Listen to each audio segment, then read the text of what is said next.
आइए आइए, love marriage वाले बाबा के पास आइए, अपना समस्या का जोरदार हल कराइए।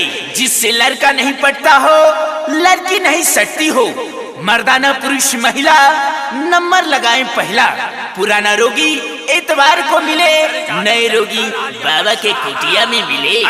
धन्यवाद। जंतर आलिया भट्ट स्वाहा, अंतर मंतर जादू जंतर आलिया भट्ट स्वाहा।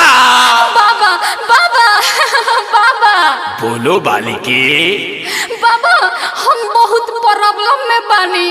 अपना प्रॉब्लम बताओ बच्ची। बाबा, हमार प्रॉब्लम सॉल्व कर दी ना। अच्छा बालिके, साफ साफ बताओ, तभी ना तुम्हारा प्रॉब्लम सॉल्व होगा। अरे बाबा, हमार प्रॉब्लम बहुत बड़का बा। एगो लड़का पे दिल आ गइल बा।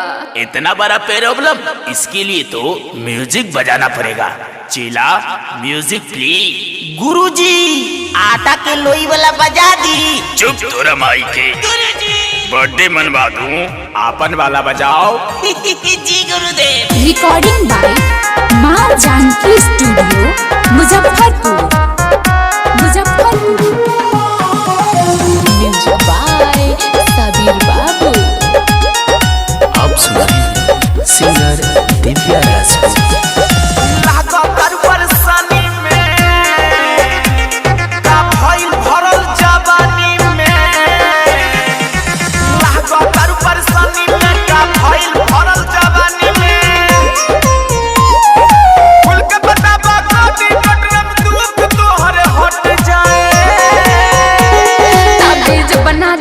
झाजी पवन सिंह हमसे पट जाए।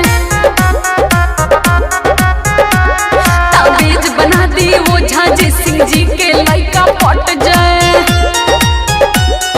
बच्ची, बहुत बड़ा सपना देख रही हो। वैसे तो पवन सिंह का मैं खुद भी फैन हूँ, लेकिन टोटका कर दे रहा हूँ, तुम्हारे समस्या का समाधान जरूर होगा। है बाबा, जल्दी समस्या का समाधान बताई, बहुत टेंशन में बानी।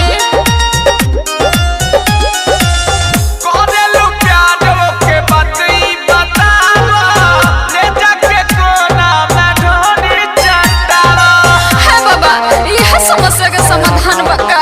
हाँ बच्ची।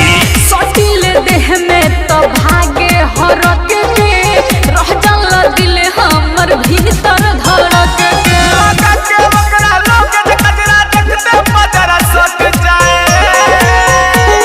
ताबीज बना दी वो झाजी पवन सिंह हमसे पट जाए। अच्छा अच्छा, देख रहा हूँ बालिके। ताबीज बना दी वो झाजी सिंह जी के लड़का पट जाए। लाइन में रहिए, लाइन में रहिए, लाइन में। कोई ताका झाकी नहीं, कोई धक्का मुक्की नहीं। बाबा करेंगे सबकी समस्या का हल, आज नहीं तो कल। ए बाबा, होने छोड़िए, है न देखी कोनो दोसर उपाय बताई। जब देखे तू हंसिए के देखी हो, नंबर कागज पर लिख के फेंकी हो। हाँ, ऐसा करे के पड़ी का बाबा? आसान तरीका है। कोनो उपाय नहीं हमारा के सूझे, राहुल सूरज सागर बतिया ना बुझे। अब फिर सटा दिलावम करन तोहर कट जाए।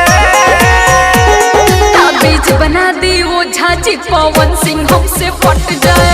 एक मिनट रुको बच्ची। ताबीज बना दी वो झाजी सिंह जी के लड़का पट जाए। ये ताबीज लो बालिके, तुम्हारी समस्या का समाधान निकल गया। हाँ जी बाबा, प्रणाम। Recording by Maa Janaki studio, Muzaffarpur. Mobile number 82 71 72 25 89।